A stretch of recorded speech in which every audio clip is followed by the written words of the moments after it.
Boa noite, galera. Beleza? Beleza. Boa noite, mestre. Tranquilo? Tranquilo. Beleza. Quer dizer que a gente vai todo mundo de Palmeiras lá, é isso? Palmeiras é sacanagem, né, cara? Se fosse vermelho, preto e branco, aí tá show, pô. Pô, Aí tu vai? tá maneiro. A galera da turma vai também? Então avisa aí, ó. Tem que todo mundo Vai, de, pô, vai, pô. tem que todo mundo de verde e branco ou preto e branco, hein? Que isso? Não, Que loucura. pro clima ficar leve, tranquilo. Pô, não pode ir com a camisa do Flamengo, não, mano. Flamengo é da paz, é da luz. Porra, vocês brigam entre vocês mesmo? Roubam. O árbitro lá tem que, quando vai apitar jogo do Flamengo, ele amarra até o cartão numa correntinha, senão ele rouba aquela porra. Que isso, rapaz? Ah, vai ser maneiro, beleza. E aí, todo mundo tranquilo? Tá chegando as provas, né, gente?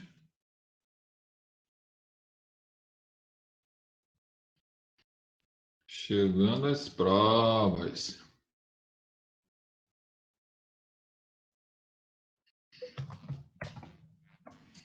Galera, vamos começar a falar de carta testemunhável, tá bom? Antes de eu começar, vou só digitar uns negócios aqui para facilitar do que ficar digitando. Depois eu venho explicando.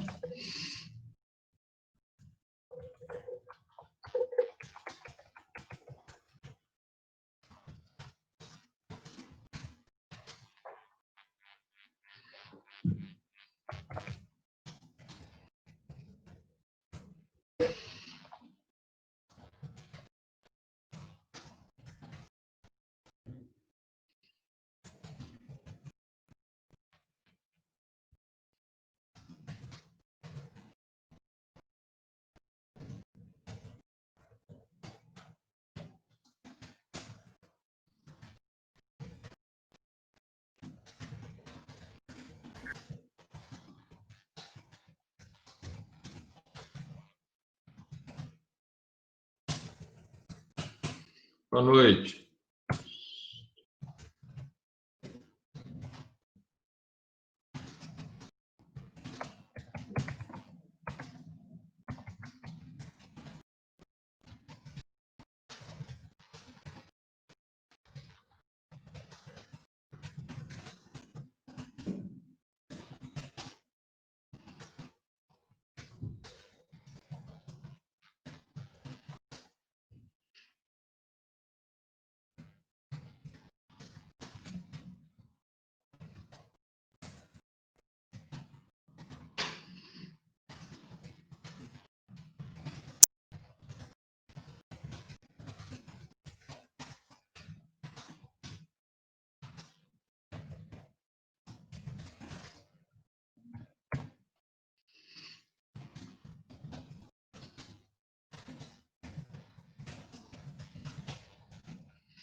Beleza, podemos? Aí, tudo para vocês brincarem aí, ó. Sim. Show. Então, vamos que vamos. Certo. Galera, é o seguinte. Carta testemunhável. Tá? Tá lá no artigo 639 do CPP. Fala lá, dar-se-á carta testemunhável da decisão que denegar o recurso. Inciso 2, dá que, admitindo, embora o recurso, obstar a expedição e seguimento para o juízo a de quem. Então, veja bem, esse recurso, carta testemunhável, ele é um recurso subsidiário, ou seja, em razão até do princípio da taxatividade, que nós já vimos, da unirrecorribilidade também, mas principalmente da taxatividade, que mostra que para cada decisão haverá um recurso. Eu só vou usar a carta testemunhável quando eu, por algum motivo qualquer, interpor um recurso e ele não for admitido. Então, por exemplo, se eu apresento, se meu cliente é condenado ao crime de roubo, por exemplo, a 10 anos de prisão, e em razão disso ele apela, tá? Vai lá no 593, faz a apelação dele, porque é uma sentença definitiva de mérito, e por algum motivo qualquer esse recurso é inadmitido, lá por falta de pressuposto processual, por exemplo, por falta de tempestividade, se for, às vezes, né, o cartório erra, eu não posso utilizar a carta testemunhável, que é um recurso que a gente iria entrar para fazer com que o recurso de apelação subisse, ok? Para depois ele ser julgado. Então, por quê? Porque o 581, que é o recurso em sentido estrito, inciso 15, fala lá, ó. 581. Caberá recurso no sentido estrito da decisão, despacho ou sentença. Inciso 15. Que denegar a apelação ou a julgar deserta. Então, no exemplo que eu dei, se o meu cliente foi condenado, por exemplo, a 10 anos lá pelo crime de roubo, o cara lá é flamenguista e tal, ele foi condenado. Está sem som, Sara? Todos estão sem som aí, gente? Não, aqui tá normal. Aqui dá com som, professor. Então, beleza. Então, Aqui tá normal. Valeu. Então, veja bem, quando quando o cliente foi condenado, o sujeito foi condenado lá a 10 anos, por exemplo, pelo crime de roubo, você apelou, tá? Quando você apela, por algum motivo qualquer, esse recurso foi inadmitido, e aí pouco agora importa o motivo, eu não vou apresentar o recurso de carta testemunhável. Por quê? Porque apesar da lei não falar, lá no 639 seguinte, ele é um recurso subsidiário. E ele é um recurso subsidiário feito, chegando-se a essa conclusão, analisando toda a sistemática do processo penal. Ora, se eu tenho o princípio da taxatividade, que determina que para cada decisão, né, haverá um recurso, eu tenho expressamente no 581, inciso 15, a determinação de utilizar o recurso em sentido estrito quando eu ingressar com uma apelação e, nesse caso, a apelação não for admitida por algum motivo. Então, qual é o papel da carta testemunhável que a gente vai ver? É exatamente o que faz o papel 581, inciso 15. Ou seja, eu interpus o recurso de apelação para discutir uma eventual mudança no julgamento, ou seja, o cliente foi condenado, eu quero absolvição, subsidiariamente da absolvição, eu quero substituição da pena, diminuição da pena, regime, por aí vai. O que eu estou buscando na apelação, quando eu entro com a apelação, é o quê? A mudança do resultado final daquele julgamento proferido pelo juiz de primeira instância.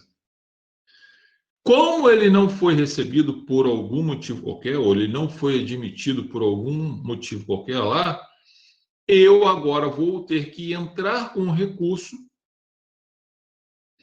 para obrigar o tribunal a reavaliar aquela decisão que inadmitiu o recurso de apelação. Então, vou entrar com recurso em sentido estrito, porque tem previsão legal lá no 581, e o objetivo esse recurso ele vai depender do caso concreto, lá do recurso em sentido estrito. Lembrem-se que o juiz pode proferir a decisão de reconsideração, porque quando eu protocolo no juiz de primeira instância, por força da inexistência do agravo de instrumento no CPP. Então, quando eu apresento o recurso em sentido estrito, ou o juiz de primeira instância vai corrigir o reor dele e vai admitir o recurso de apelação, e aí o recurso de apelação vai subir para a segunda instância para ser julgado, ou o juiz mantém a decisão de inadmitir o recurso de apelação e manda subir o recurso em sentido estrito, que será julgado e que será discutido somente se a apelação deve ser admitida ou não. Se ela for inadmitida, você vai buscar alguma outra alternativa. Se ela for admitida e for julgada, for dado provimento, vai sair uma ordem do tribunal determinando que aquele recurso de apelação que inicialmente ele não aceitou seja encaminhado ao tribunal para que seja julgada a matéria de fato, né? Ou seja revista a matéria de fato. Então, o objetivo da carta testemunhável também é esse. Só tem um detalhe. Como nós temos o princípio da taxatividade, a carta testemunhável, atualmente, ela só pode ser utilizada quando eu interpor um recurso em sentido estrito e ele for negado o segmento dele. Então, isso aconteceu comigo, um caso concreto. O meu cliente foi pronunciado, eu entrei, ele ainda está respondendo o processo de liberdade. Esse país é bom porque demora as coisas, né? Coitado, não, está ferrado mesmo. Ele está respondendo esse processo em liberdade. Desse processo que está respondendo em liberdade, ele foi pronunciado. Gente, ele foi pronunciado. As Olimpíadas foi 2016, né? 2016. Ele foi pronunciado em 2016. Eu entrei com recurso em sentido estrito. Aí foi na época das Olimpíadas. Lá em Belford Roxo que esse processo está tramitando. Então, o tribunal tinha lançado aí umas resoluções de que algumas comarcas não estariam funcionando. E aí, quando eu interpus o recurso, contei direitinho, o cartório, como sempre, né, com aquela maravilha, contou os dias errados e falou que o recurso que eu apresentei era intempestivo. Ou seja, o juiz inadmitiu o meu recurso em sentido estrito. Por que o recurso em sentido estrito? Porque das decisões de pronúncia cabe recurso em sentido estrito, como nós já estudamos. Aí, o que eu fiz? Eu tive que entrar com a carta testemunhável, informando ao juiz que havia um erro. Boa noite. Que havia um erro na contagem, tendo em vista que os prazos estavam suspensos. E aí o cartório corrigiu o erro, ok, gente? A carta testemunhável, como a gente vai ver aqui, ela também dá direito ao juiz de primeira instância dar uma decisão de reconsideração da decisão anterior, ou seja, dá o direito do juiz corrigir o erro dele. E o juiz viu que o cartório errou, ele deu a seguinte decisão: tendo em vista que o cartório, né, em decorrência da dificuldade, da complexidade de fazer uma contagem de prazo, né? E, em razão disso, ocorreu um erro material, um equívoco, levando, né, a esse juízo a erro. Assim, reconsidero a decisão anterior e recebo o recurso em sentido estrito, que foi aquele que eu interpus, conforme determina a lei. Então, ele não mandou a carta testemunhável para a segunda instância, porque ele viu que o erro era deles. Logo, depois o meu recurso em sentido estrito subiu e foi julgado lá. Então, hoje, só cabe a carta testemunhável, tá, contra essas decisões aqui do recurso em sentido estrito. Bom? Por quê?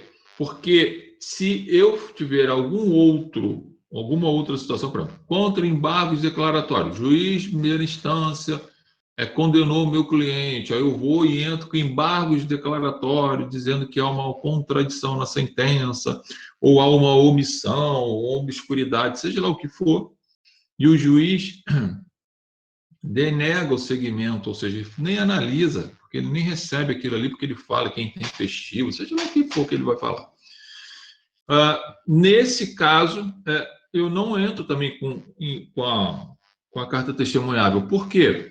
Porque eu tenho previsão legal nos regimentos internos e de que cabe, nesse caso, o agravo regimental.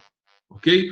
Então, por isso que eu falei e venho falando para vocês que a matéria de recurso, né, o CPP, ele traz para a gente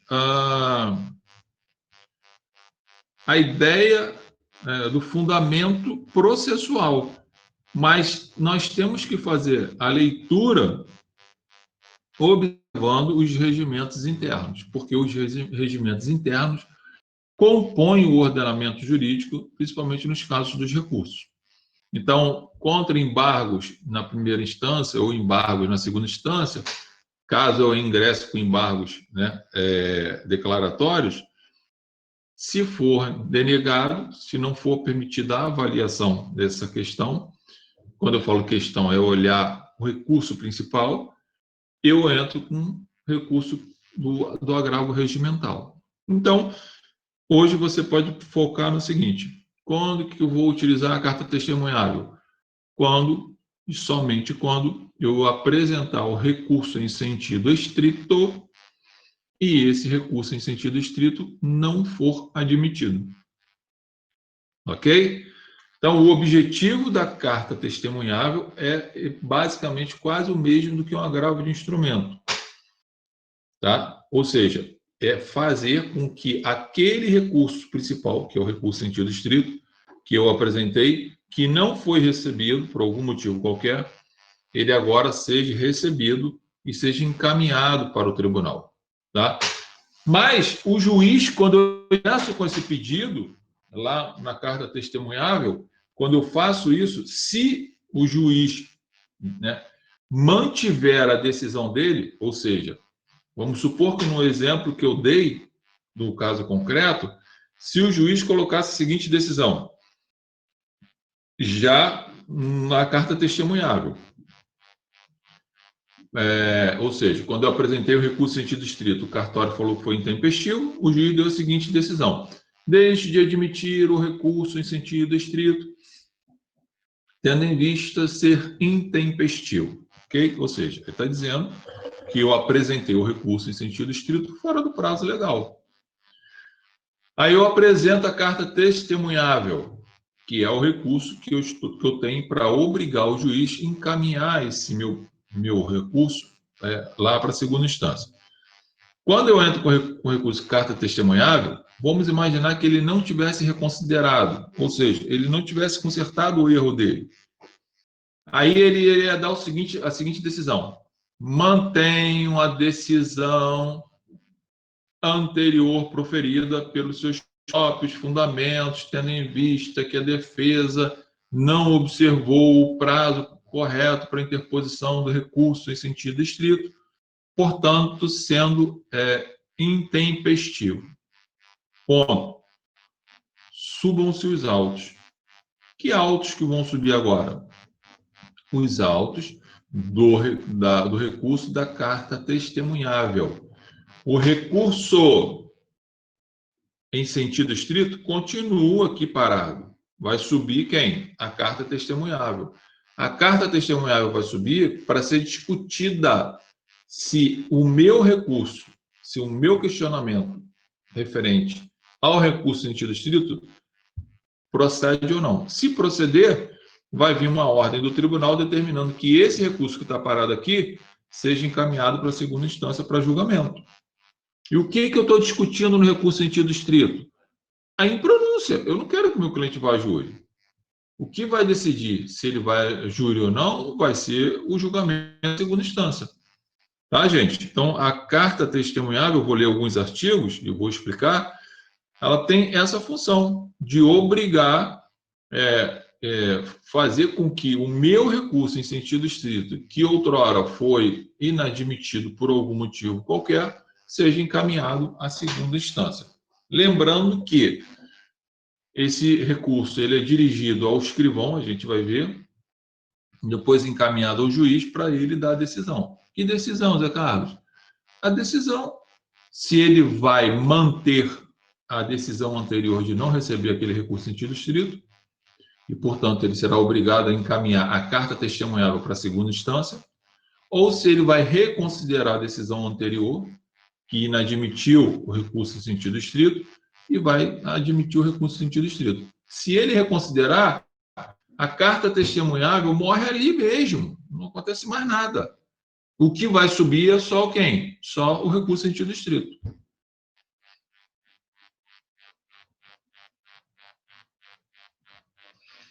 Ele só isso aí, Sara. Só que hoje, eu posso te afirmar que a única hipótese, Sara, que você vai poder utilizar a carta testemunhável é quando o recurso em sentido estrito não for admitido. Nos outros recursos, conforme eu digitei, não sei se você já viu lá em cima, tem recursos específicos, como eu falei. Somente nesse caso. Tá? Gente, é interessante que você está perguntando aí, Sara. Por quê? Quando eu falo somente, é porque tem uma corrente majoritária nesse sentido. Quando eu falei de embargos infringentes para vocês, lembra que eu falei? Embargos infringentes só vai ocorrer quando? Quando? Agravo em execução, na apelação e no recurso em sentido estrito. Certo? Foi isso que eu mencionei para vocês. Mas, é que eu falo, as pessoas, né? O direito não é uma ciência exata, as pessoas falam, e não sei de onde tiram, mas eu, por acaso, eu sempre fico mexendo nas coisas, e eu, por acaso, descobri um vídeo de uma pessoa falando que os embargos infringentes também caberia caso em caso de carta testemunhável, o que não procede, tá? Não procede, porque não tem nada a ver uma coisa com a outra. Então, eu quero acreditar que a pessoa, de repente, errou lá no nome do recurso e eu também não quis seguir para ver. Mas, hoje, a grande parte da doutrina, quase pacífica, sustenta isso. Por quê? Por causa do princípio da taxatividade. Tá? Eu tenho lá, eu vou explicar já, sabe? Todo recurso tem um prazo para você apresentar, tá? Que é 48 horas a partir da publicação. Então, veja bem, se eu fui intimado hoje de que o meu recurso em sentido estrito foi indeferido, né? Não foi admitido porque eu supostamente apresentei fora do prazo legal, eu tenho 48 horas para apresentar a carta testemunhável. Então, amanhã, terça, quarta-feira eu tenho que protocolar a carta testemunhável, ok? Então, 48 horas. Quarta-feira eu tenho que protocolar a minha carta testemunhável. E a gente vai ver que esse protocolo é diferente dos outros. É a petição de recurso, as razões e informar quais as peças que eu quero que sejam juntadas nos autos, caso seja mantida a decisão anterior, ou seja, de denegar o recurso em sentido estrito, tá? Então, olha só, o que fala 640? A carta testemunhável será requerida ao escrivão, tá? Você pede ao escrivão, que o escrivão depois vai encaminhar ao juiz para ele decidir. Ou ao secretário do tribunal, conforme o caso, nas 48 horas seguintes ao despacho que denegar o recurso. 48 horas que se denegar, levando em consideração que se foi intimado. Indicando o requerente as peças do processo que deverão ser trasladadas, ou seja, copiadas. Então, veja bem, o que ele está dizendo aqui? Eu entrei com recurso em sentido estrito, o juiz foi e deu a decisão. Deixe de admitir o recurso em sentido estrito, tendo em vista que o mesmo é intempestivo. Ok? Eu sou intimado, pego aquela decisão e falo, pô, esse juiz está doido, esses caras não estão sabendo contar. Aí você vai e faz. Não adianta, gente, não adianta ir lá de bater boca, tá bom? Porque já foi proferida uma decisão. Então não adianta e nem ir lá falar, o cartório, o escrivão falar, não, doutor, pode ficar tranquilão que eu vou corrigir para o senhor, não precisa entrar com a carta testemunhável, não, fica tranquilo, pode ir para casa dormir, tá? Aí, qual é o problema aqui? Para casa dormir, o cara vai e morre. E passou 48 horas e você não protocolou o recurso. Vai acontecer o quê? Vai acontecer o trânsito em julgado formal, até você provar que você esteve lá, conversou com um escrivão, mas o escrivão já morreu e por aí vai. Gente, advogado ou qualquer outro profissional dessa área trabalha escrevendo, escreve protocolo. Então, recebi hoje a decisão de que o meu recurso em sentido estrito foi denegado em razão de ser intempestivo, segundo eles. Eu tenho 48 horas. Eu faço recurso, né, da carta testemunhável, fulano de tal já qualificado nos autos, vem interpor carta testemunhável, tendo em vista que apresentou o recurso em sentido estrito, porém, por um equívoco do cartório, não foi contabilizado o prazo de forma correta. Assim, requer a Vossa Excelência reconsideração, né, da decisão que inadmitiu o recurso em sentido estrito, a fim de recebê-lo e encaminhá-lo à segunda instância. Caminhar quem? O recurso em sentido estrito. Ponto. Caso Vossa Excelência não reconsidere a decisão anterior, ou seja, não mude a sua decisão anterior, requer a defesa que seja trasladado as seguintes peças, ou seja copiado, né? Seja xerocopiado, no caso é eletrônico, mas seja encaminhado junto ao processo. Que processo? A carta testemunhável, por exemplo, a denúncia, a cópia da denúncia, a decisão que pronunciou o réu, a interposição do recurso em sentido estrito, a certidão de tempestividade ou intempestividade ofertada pelo cartório, as resoluções dos tribunais X, Z e a decisão que indeferiu o recurso em sentido estrito e que sejam os autos encaminhados para a segunda instância. Que autos são esses, gente?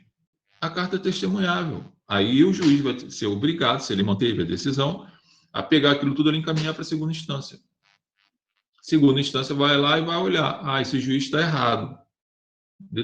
Dou provimento ao recurso da carta testemunhável para determinar que o recurso em sentido estrito, que ora tinha sido denegado, seja recebido por ser tempestivo, tendo em vista que conferimos um erro do cartório e do magistrado.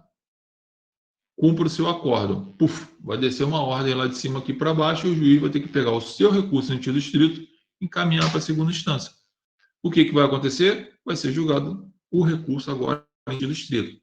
Ou seja, ou o réu pode ser impronunciado, pode ser pronunciado. Não sei o que vai acontecer lá. Dúvidas quanto a isso? Isso é fácil. Viu como é que é fácil? Silêncio é bom.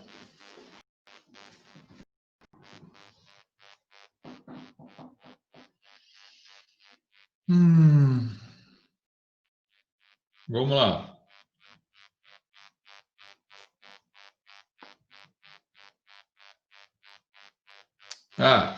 Interessante a gente...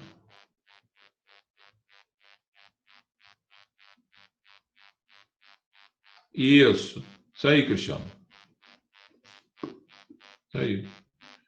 Isso aí.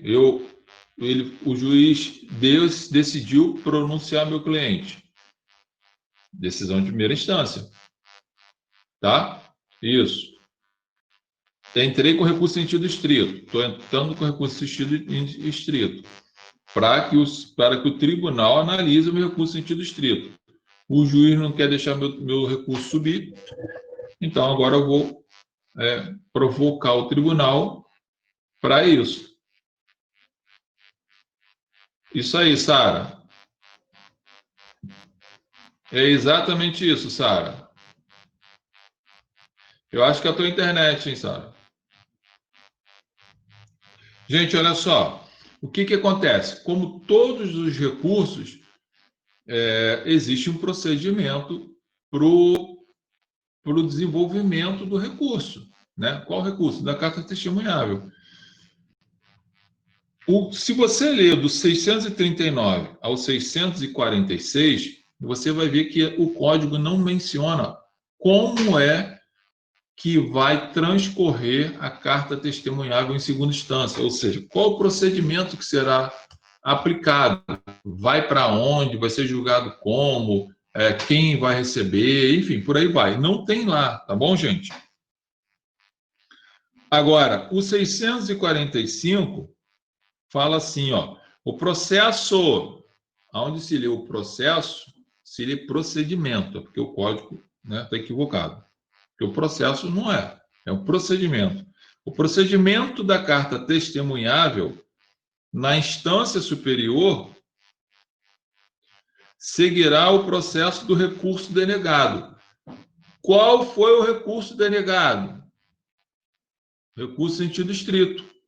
Então, o procedimento para o andamento da carta testemunhável vai ser o mesmo procedimento do recurso em sentido estrito, ou seja, petição de recurso, razões do recurso, pedido de reconsideração do juiz da primeira instância, juntar as peças que você entende que sejam necessárias para que o tribunal possa julgar o seu recurso da carta testemunhável.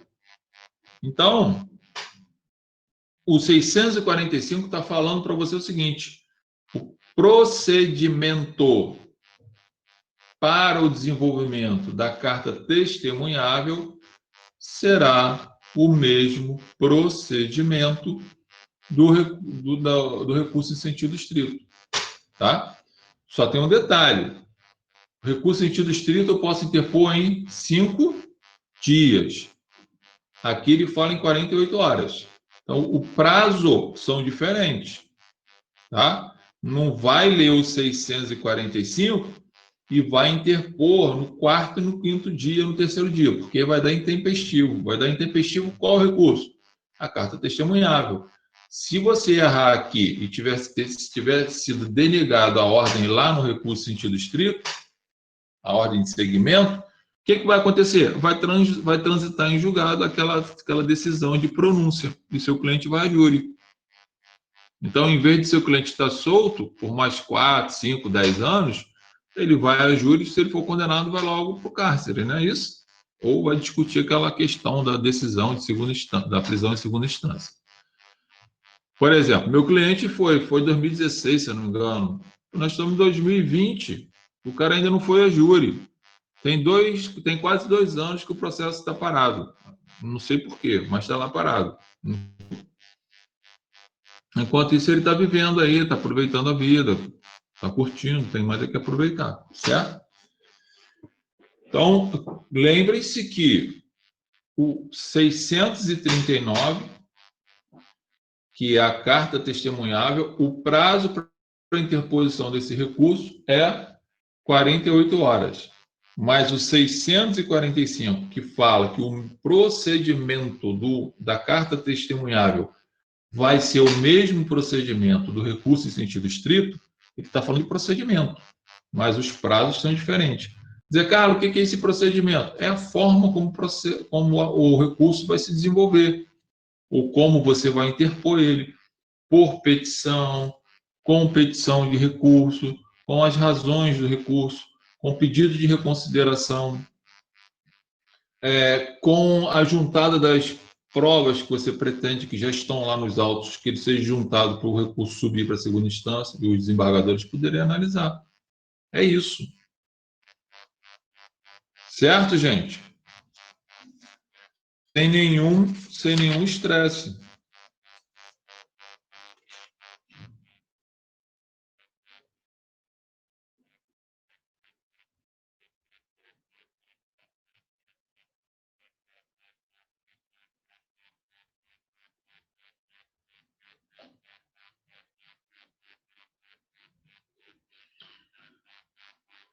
O rito é esse, resposta.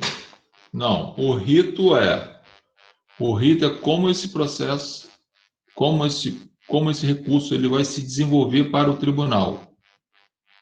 Ok?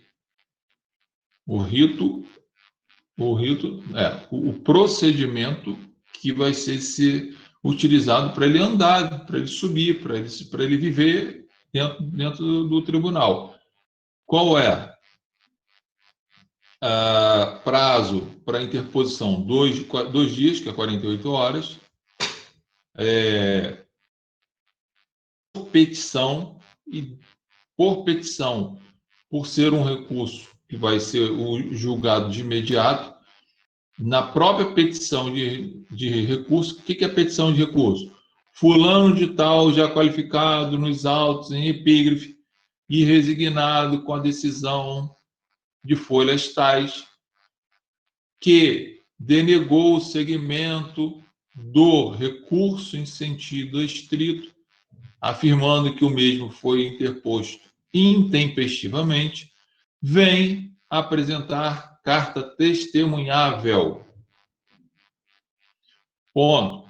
Outro sim, requer a Vossa Excelência que reconsidere a decisão anterior por estar presente um equívoco na contagem do prazo e que dê seguimento ao recurso em sentido estrito. Ponto. Caso este não seja o entendimento de Vossa Excelência, a defesa requer que os autos, da carta testemunhável, sejam remetidos à instância superior, para tanto, informa que seja juntado as seguintes provas: denúncia, defesa preliminar, certidão de recebimento da denúncia, decisão que pronunciou o réu, certidão de publicação dessa decisão, interposição do recurso em sentido estrito, decisão que denegou o segmento do recurso em sentido estrito, para que o tribunal possa analisar o caso concreto. Nestes termos, pede deferimento. Ponto. O que vai acontecer? Isso vai para o juiz e ele vai olhar. Isso é o procedimento. O juiz vai olhar e vai fazer o seguinte: errei. Bom, vou dar a decisão. Decisão. Analisando os autos da carta testemunhal, do recurso apresentado pela defesa, este juízo reconsidera a decisão anterior que denegou o segmento do recurso em sentido estrito, tendo em vista que errou materialmente. Assim, determina que os autos do recurso em sentido estrito sejam encaminhados à instância superior. Resolveu o problema. Carta testemunhável morre ali. Agora, se ele dá a seguinte decisão, Cristiano: mantenho a decisão anteriormente proferida, tendo em vista que não houve equívoco deste juízo, a defesa que interpôs o recurso em sentido estrito intempestivamente. Subam-se os autos. O que é subir os autos? Vai pegar esse meu recurso de carta, só o recurso da carta testemunhável, mais as peças que eu pedi para copiar, e vai encaminhar isso lá para a segunda instância.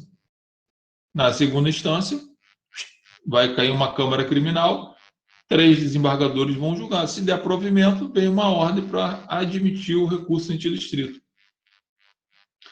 Somente após a admissão do recurso em sentido estrito é que o recurso em sentido estrito vai subir e vai ser analisado se o cara deve ser mantida a pronúncia ou impronúncia dele. Vai depender. Aí, Eduardo, aí é só muita oração, né? Aí só Deus sabe, tá? Não, só Deus sabe. Porque mesmo que tenha alguns prazos, aqui não tem específico, mas a gente sabe que eles nunca olham, eles nunca cumprem o prazo. Você já viu o juiz cumprir prazo? Já viu o tribunal cumprir prazo? Eu nunca vi, não, tá? E não dá nada, não acontece nada. O máximo que acontece é você colocar o teu cliente em liberdade se ele estiver preso, né, por excesso de prazo. Mas não tem, tá?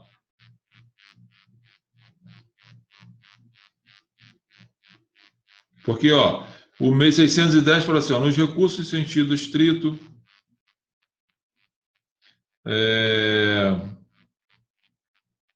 não, 610 não. Deixa eu só pegar aqui.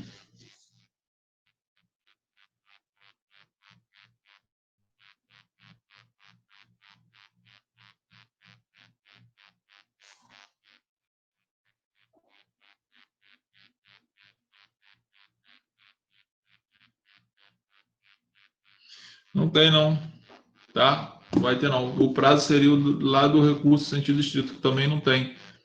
Fica aquela história dentro de uma realidade do tribunal, que a gente sabe que essa realidade é meses, né? Tá? Então não tem essa ideia do prazo, não. Dúvidas aí, perguntas aí a respeito da carta testemunhável? Depois eu até mando aí, vou postar, de repente lá eu tenho a carta, o modelo que eu fiz, eu até posto lá para vocês lá. Também que vocês vão ter aula em prática, né? Ainda vão ter prática, mas não sei, se não for eu, for outra pessoa, de repente você já tem uma noção, tá? Se não for eu, vai ser o Ronald, né? Mas eu geralmente sou eu, mas enfim, vamos aguardar para ver como vai ficar essa história toda. Alguma outra pergunta a respeito aí da carta testemunhável?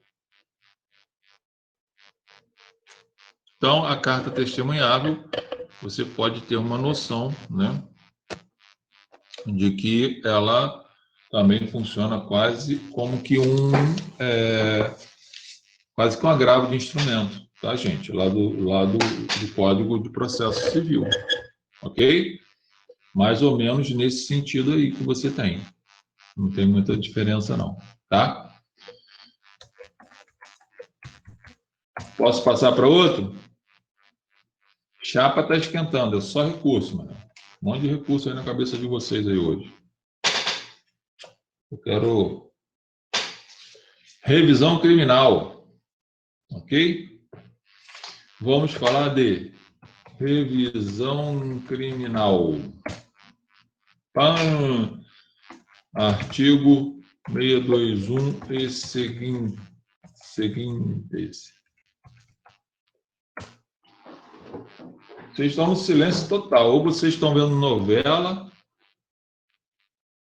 então aí tudo aí, não escuto nenhum chiado aí. Está todo mundo dormindo.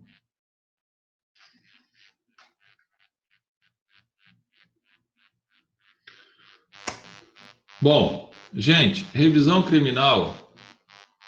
Tá tenso? Por quê? Por que tá tenso? Tá difícil a matéria? Hein, gente?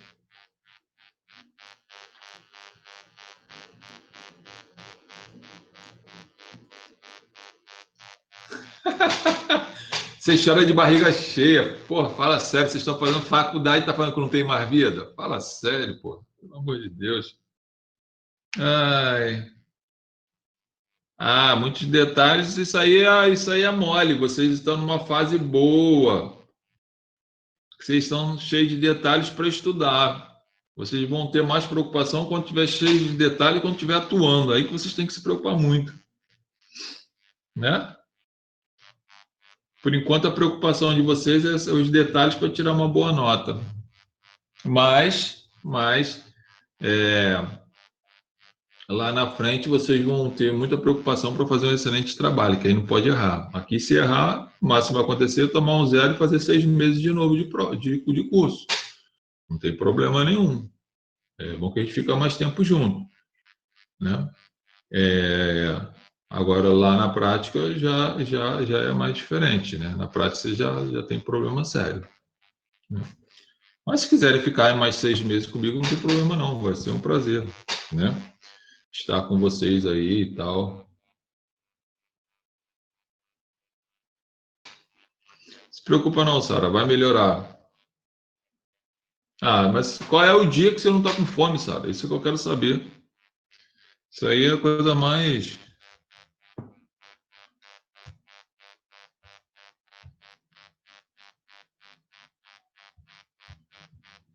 E Alex, tá tranquilo aí? Tá conseguindo pegar isso aí?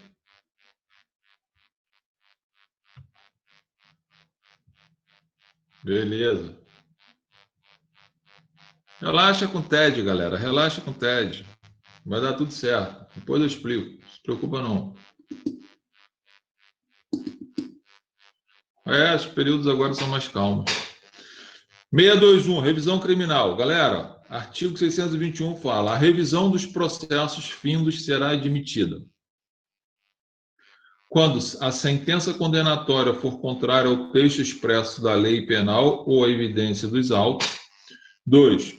Quando a sentença condenatória se fundar em depoimento, exames ou documentos comprovadamente falsos. 3. Quando após a sentença se descobrirem novas provas de inocência do condenado ou de circunstâncias que determine ou autorize diminuição especial da pena. Então, veja bem. Revisão criminal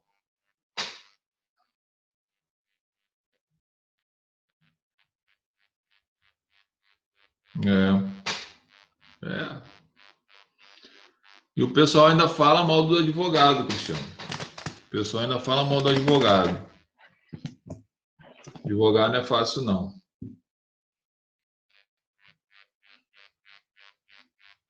Né? Então, vamos lá. Revisão criminal, galera, é o seguinte. Veja bem. O nome já fala, revisão criminal. No Código de Processo Penal, nós não temos a ação rescisória, tá? Que existia lá no Código de Processo Civil, entendeu? Que se rescindia uma ação, uma sentença, em caso de em alguns momentos em decorrência de algumas situações, ok? Aqui, no Código de Processo Penal, é possível que se tenha uma sentença que tenha transitado em julgado e que você consiga, dentro do inciso 1, 2 ou 3, dependendo do que ocorrer, você consiga ter elementos para fazer uma revisão daquele julgamento que, portanto, foi desfavorável ao seu cliente e que agora você pode colocá-lo em liberdade, se ele estiver preso. Você pode trazê-lo para uma absolvição, caso ele tenha sido condenado. Enfim, a revisão criminal, o nome já diz, vai rever aquela sentença, lógico, o processo todo em que levou o seu cliente a uma condenação. A revisão criminal ela é interessante porque ela, como todos os recursos, e a revisão criminal, para alguns, ela não é um recurso, ela é uma ação autônoma, né? E especial de se buscar alguma revisão, né, junto ao Poder Judiciário. Eu posso ter, né, em determinados momentos, uma sentença transitada em julgado e que, após um prazo que é indefinido, eu não tenho prazo para interpor, né, a revisão criminal. Essa revisão criminal ela pode acontecer 10 anos depois do julgamento, 20 anos depois do julgamento, 50 anos depois do julgamento. Essa revisão criminal pode ser que o sujeito esteja cumprindo pena, ou já tenha cumprido pena, ou o sujeito já tenha até morrido, e aí a família... Isso, só Amara, só com trânsito. E o sujeito já até tenha morrido, e agora chegam-se provas novas de que não foi ele que praticou o crime, não foi ele que matou. E aí, portanto, a família pode, né, entrar com a revisão criminal com o objetivo de trazer a dignidade daquela pessoa que já morreu, né, ao bom nome da família, ao caráter que a família preserva e trazer ao estado anterior, que é o estado de inocente. Tá? Então, ela vai muito mais além do que só rever uma condenação ou em liberdade em caso que ele tenha sido condenado injustamente. Tanto é que a pessoa, mesmo depois de ter extinta a punibilidade, e aí pouco importa se foi por uma prescrição, pouco importa se foi porque ele cumpriu a pena, pagou aquilo que ele não devia, porque depois provou que não seria ele tem direito a entrar com a revisão criminal. E com essa ideia, com esse direito de entrar com a revisão criminal, ele busca, ou a família busca para si, zelar pelo bom nome, pela dignidade da família e dessa pessoa. Então, ela não vai só, não tem o objetivo só de preservar a ideia da liberdade do cara ou da inocência, vai muito mais além, ok? Fala lá, ó, 622, a revisão poderá ser requerida em qualquer tempo, antes da extinção da pena ou após. Então, o sujeito pode ter sido condenado a 30 anos de prisão, transitou em julgado, está cumprindo pena, e aí, antes do trânsito em julgado, antes da extinção da pena, chega uma prova nova e que mostra que o verdadeiro sujeito que praticou o crime. Repare que eu preciso ter prova nova, ok? E aí eu junto essa prova nova, abro o processo de revisão criminal e vou discutir essa prova nova. Se for dado provimento e o sujeito estiver preso, ele volta ao estado anterior, né? Vai ser considerado inocente, primário, vai tirar o nome dele do livro do rol de culpados, só não vai trazer o tempo que ele ficou preso, porque não tem como. Depois ele entra com a ação indenizatória contra o Estado. Se foi depois da extinção da punibilidade, ou seja, ele cumpriu 20 anos e, portanto, extinguiu-se a punibilidade porque ele pagou a pena dele, se surgem provas novas, ele pode entrar com a revisão criminal. É isso aí, Mara. que é possível. Eu não lembro se eles entraram, mas é exatamente isso. Né? Então, independente do tempo, se já extinguiu a punibilidade ou não, cabe revisão criminal. Tá? Então, isso aí. Então, cabe essa revisão criminal. Por quê? Porque eles querem trazer para a sociedade, para a família, a dignidade deles, de terem seu nome limpo perante a sociedade. Né? Apesar que aí ocorreu o erro do Poder Judiciário. Então, veja bem, se o sujeito praticou um crime e foi condenado, transitou em julgado a sentença, e surge agora uma filmagem em que mostra que não foi ele que praticou esse crime, gente, é com essa filmagem que você vai entrar com a revisão criminal para desfazer aquela sentença de primeira instância, e provavelmente até um acórdão, porque a defesa deve ter recorrido lá, vai desconstituir aquela sentença, ela vai perder seus efeitos, o sujeito volta ao estado anterior e é vida que segue. Agora, a revisão criminal é uma ação autônoma de impugnação exclusivamente da defesa, tá? Não cabe revisão criminal pró-sociedade. E isso é muito simples. Por quê? Porque o Estado tem um poder imenso, né, de armamento contra a sociedade, e é até uma forma de provocar o Estado a não errar. Então, veja bem, se o promotor de justiça denuncia o sujeito é condenado, o sujeito é absolvido, por exemplo, por falta de prova para condenar, ele recorre ou não recorre, transita em julgado essa sentença na primeira instância, com a absolvição dele, por falta de prova para condenar, vamos supor que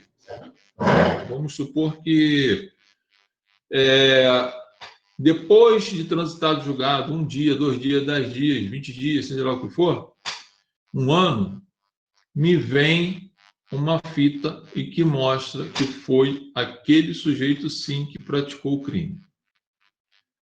Portanto, em regra, o promotor estaria correto. Quem errou foi o Poder Judiciário.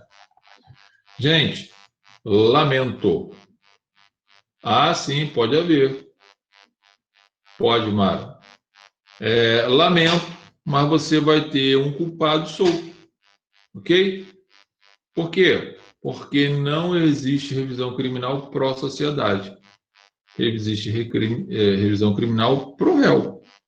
Tá? E o objetivo disso é exatamente pressionar, né, as instituições públicas a terem a maior cautela, a maior dedicação para alcançar melhor eficiência e eficácia naquilo que está fazendo, que é não errar. Porque se errar e absolver um culpado, nós vamos ter um culpado andando na rua entre nós como se nada tivesse feito.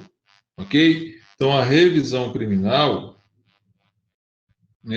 ela não é passível de ser utilizada em favor da sociedade. Fez lambança, julgou errado, ou até julgou absolvido que o MP não conseguiu produzir as provas que deveria ter produzido, só lamento. Vai ficar assim, ok? Não tem outra possibilidade. Professor, Fala. Cristiano, boa noite. Pode me explicar essa parte de novo que eu não entendi? Não é que eu não entendi, não entendi mesmo, né?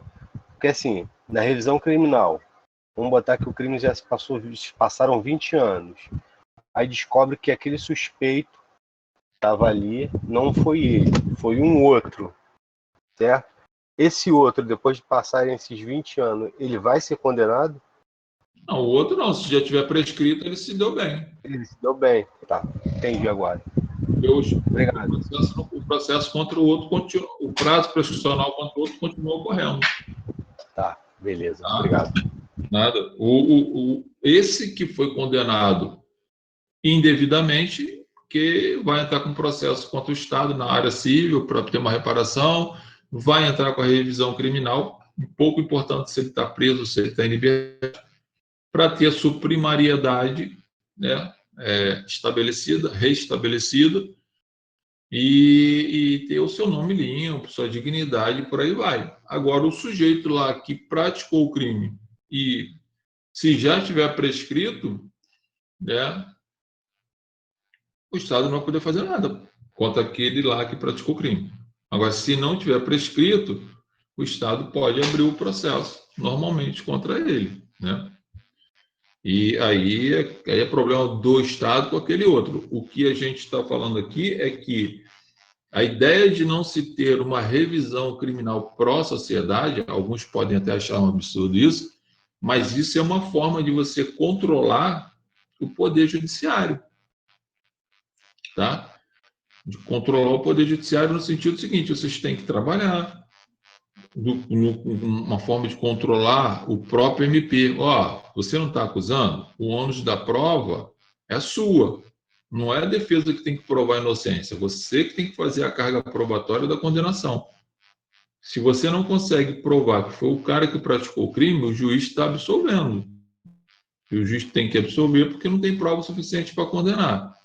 Então, é uma forma de se pressionar as instituições públicas de não errarem, né? Porque senão gera um prejuízo para quem? Para a gente, sociedade. Imagina um serial killer desse aí, né, que aconteça uma situação dessa.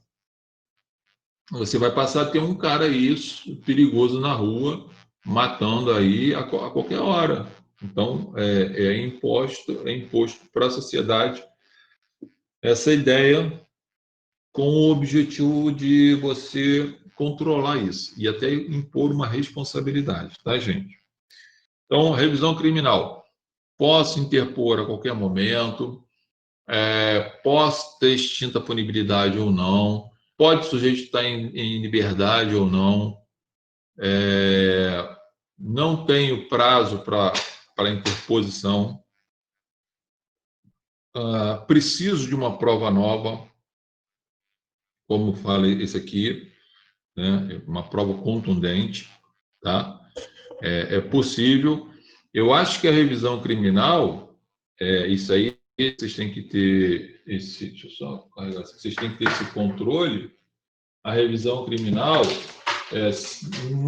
no caso prático, principalmente quem já está aí com a ideia de que já está atuando ou que vai atuar na área criminal, tem que ter um cuidado, tá, gente, com a seguinte situação. Às vezes o cara chega para você e fala que o fulano foi condenado e tal, foi condenado injustamente e quer que você faça uma revisão criminal, tá? Ou seja, para fazer uma revisão criminal, eu tenho que ter uma prova nova. Primeira coisa, eu tenho que ter uma prova nova e contundente. Ou, se for um erro judiciário, de qualquer jeito eu vou ter que analisar os autos. O sujeito vai estar inserido no inciso primeiro, segundo ou terceiro, uma daquelas hipóteses. Nesse caso aí, repara que você está fazendo uma consultoria. No primeiro momento, é uma consultoria. Então, no caso prático, se o sujeito fala que quer ter uma revisão criminal, a primeira coisa que você tem que fazer é estabelecer o seu valor para você rever o processo. Porque antes de você falar se cabe ou não a revisão criminal, você tem que estudar o processo. E o que é estudar o processo? Aí já não é só ler o processo no sentido de buscar elementos para absolver ou condenar. Você tem que buscar os elementos que têm possibilidade para absolver ou condenar, ou se houve algum erro judiciário no julgamento.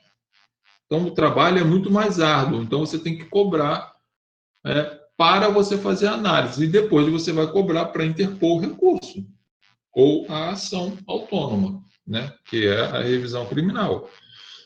Entendeu, gente?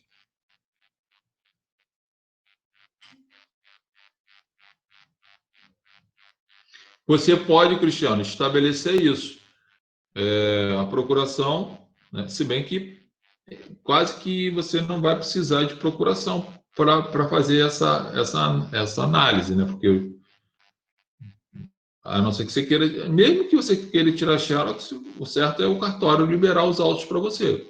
Se for processo eletrônico, você tem acesso. Você só vai precisar mesmo de uma procuração se esse processo estiver em segredo de justiça. Aí lá na procuração você coloca, essa procuração é única, exclusivamente para xerocopiar o processo na sua integralidade. Ponto. O juiz não tem que perguntar por que você quer tirar cópia. Eu quero tirar cópia porque eu gosto de ler as desgraças. Não tem que ficar perguntando por quê. Ele vai te dar, você vai lá e pega e faz isso aí, sem problema nenhum. Tá? Aí, depois, se você for fazer a revisão criminal, você vai fazer o estudo, vai avaliar as provas e vai cobrar do cliente. Certo? Olha, terminei o estudo, está aqui, eu quero receber tanto, já recebeu, não deixa para receber depois, recebe logo, né? Ainda mais se o cara for flamenguista, você sabe como é que é. Recebe logo de uma vez. Nessa história toda, no final você dá o seu preço. Vai querer que faça revisão criminal? Eu cobro X, né? E aí você cobra também. Agora, para apresentar a revisão criminal, tá? Mas o importante disso tudo é você saber que ela não tem revisão criminal em favor da sociedade. Isso não existe, tá? Não há nenhuma possibilidade disso acontecer. Dúvidas, perguntas? Todo mundo de boa? Tá bom. Estou gostando de ver vocês. Beleza. Vamos falar um pouquinho, começar a falar um pouquinho aqui de HC, tá? De habeas corpus aí. Vamos falar dele aí. Artigo 647 e 648 e seguinte. 647, 648 e seguintes. HC. Tá? Galera, é o seguinte, ó. Primeira coisa que eu tenho que definir na minha vida aqui. Eu tenho que definir isso, você tem que entender isso. Não pode ficar cometendo esses erros. Que eu vejo o pessoal cometendo esses erros aí direto. Tá? Toda vez que, em regra, acontece uma prisão, por exemplo, prisão, vou falar a mais comum que tem, né? Que sempre está acontecendo, a prisão em flagrante. As pessoas acham que o sujeito que foi preso em flagrante, ele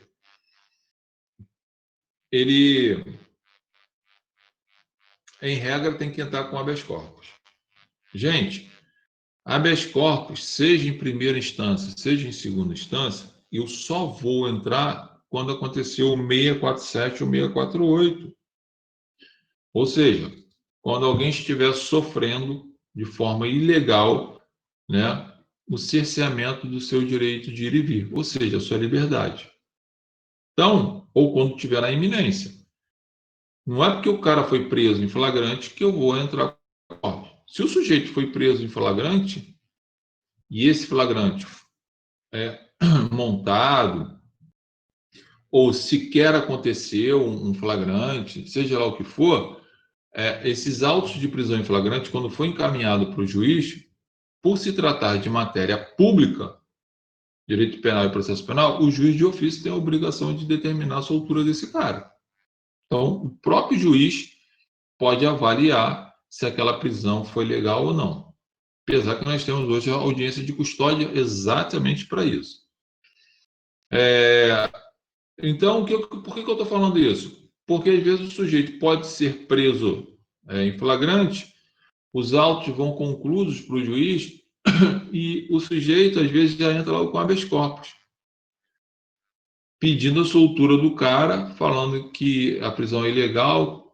Gente, a gente vai ler o 647 ou 648, só cabe habeas corpus quando houver ilegalidade.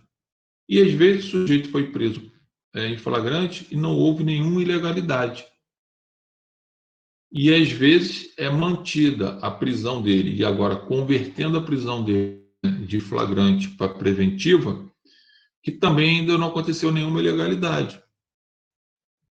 Então, eu só posso entrar com habeas corpus quando ocorrer a ilegalidade da prisão. Zé Carlos, o sujeito foi preso, flagrante bonitinho, de boa. O juiz, ele foi para a audiência de custódia, o MP opinou, não é, né, pela manutenção, pela conversão da prisão em flagrante em prisão preventiva, e o juiz acatou. Então, o juiz determinou a prisão preventiva dele. Essa prisão preventiva é ilegal? Em regra, não. Se estiver presente os requisitos do 312 que vocês estudaram, em regra, essa determinação dessa conversão da prisão em flagrante em prisão preventiva não é ilegal. Então, portanto, no primeiro momento, eu não poderia falar, né, em ilegalidade, mas eu posso construir uma, entre aspas, tese para combater um suposto ato legal e transformá-lo em ilegal, com base no princípio da presunção de inocência, por exemplo. Então, reparem que a origem dessa prisão preventiva é legal, não há nenhum vício, mas no contexto dentro do Estado Democrático de Direito, levando em consideração os direitos e garantias individuais de cada um, eu posso brigar e mostrar que há uma ilegalidade nessa decretação da prisão preventiva e, portanto, buscar numa instância superior a soltura do meu cliente. Reparem que são coisas completamente, estou falando. Uma eu falei que era quando a ilegalidade já no seu nascimento. A outra que eu estou falando agora, que não tem ilegalidade no seu nascimento, ela é plausível, é possível, porém, eu construo argumentos para transformar em tese o que era legal em ilegal e conseguir automaticamente o meu objetivo, que seria soltar esse cliente.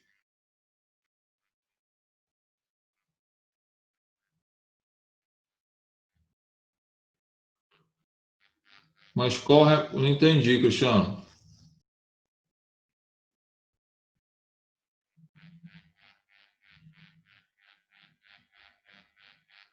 Nesse caso, tá, da ilegalidade que nós vamos construir essa tese, é o HC. É o HC. Por que não vai ser relaxamento de prisão? Porque eu estou construindo, e aí essa construção vem com fundamento no ordenamento jurídico e seus princípios e garantias individuais, artigo 5º da Constituição, que a gente vai trabalhar com isso também.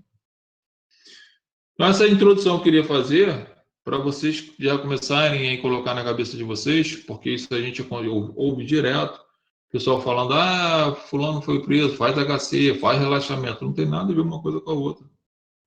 A gente vai ver aqui que é possível, sim, de ser decretada a prisão preventiva, por alguns motivos, é óbvio.